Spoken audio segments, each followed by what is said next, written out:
ഇന്ന് സൺഡേ ആയതുകൊണ്ട് ഞങ്ങളെല്ലാം വളരെ ലേറ്റായിട്ടാണ് എണീറ്റത്.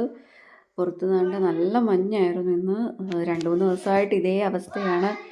നല്ല മഞ്ഞായിരുന്നു. നന്നായിട്ടുണ്ട് ഫോഗ്.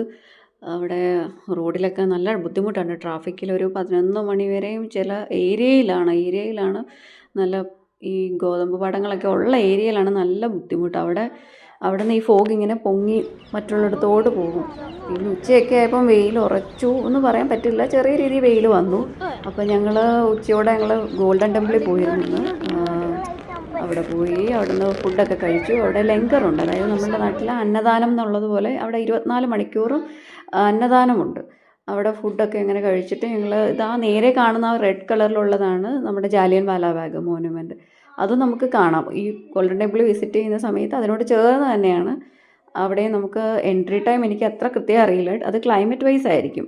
സമ്മർ സീസണിൽ ഒരു ടൈമായിരിക്കും, വിൻ്ററിൽ നേരത്തെ ഇരുട്ടാവുമല്ലോ, അപ്പം നേരത്തെ അത് അടയ്ക്കും. ഈ ഏരിയയ്ക്ക് പറയുന്നത് ഹാൾ ബസാർ എന്നാണ്. നമുക്കിവിടെ ഷോപ്പിംഗ് ഒക്കെ ചെയ്യാം. ഫുൾക്കാരി എംബ്രോയ്ഡറി ആണല്ലോ ഇവിടുത്തെ ഒരു ഫേമസ് ആയിട്ടുള്ള മെറ്റീരിയൽ. അപ്പോൾ അതിൻ്റെ ക്ലോത്തൊക്കെ വാങ്ങാം നമുക്ക്. ചുരിദാർ മെറ്റീരിയലോ അങ്ങനെയുള്ള സ്യൂട്ടിൻ്റെ മെറ്റീരിയലൊക്കെ നമുക്ക് കിട്ടും. പിന്നെ നമുക്ക് ഇവിടുത്തെ പഞ്ചാബി ജൂട്ടീസാണ് ഫേമസ്. പിന്നെ ഇവിടെ ഒരുപാട് സ്ട്രീറ്റ് ഫുഡ് അവൈലബിൾ ആണ്, അതൊക്കെ ട്രൈ ചെയ്യാം. ഇവിടെ ഒരു പ്രത്യേകത, സ്ട്രീറ്റ് ഫുഡൊക്കെ ഒരുപാട് വെറൈറ്റി ഉണ്ട്. പിന്നെ നന്നായിട്ട് ഇവിടെ നല്ല തിരക്കുണ്ടായിരുന്നു, ഇന്നത്തെ ദിവസം നല്ല തിരക്കുണ്ടായിരുന്നു. പിന്നെ ഞങ്ങൾ കുറച്ച് ഷോപ്പിംഗ് ഒക്കെ ചെയ്തു. അവിടെ കളിപ്പാട്ടങ്ങളോ ഒക്കെ ഉണ്ടായിരുന്നു. അവിടെ ടോയ്സ് അതൊക്കെ കണ്ട് അവർക്ക് വേണം എന്നൊക്കെ പറയായിരുന്നു. നല്ലൊരു വൈബായിരുന്നു ഇന്നത്തെ ദിവസം. അതൊക്കെ വാങ്ങി കുറച്ചൊക്കെ പർച്ചേസ് ചെയ്തു.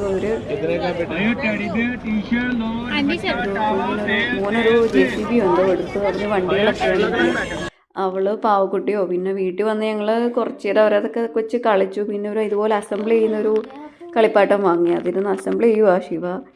അങ്ങനെ ഞങ്ങൾ രാത്രിയായപ്പം എല്ലാവരും ഉറങ്ങി, അത്താഴമൊക്കെ കഴിച്ചിട്ട് ഉറങ്ങി.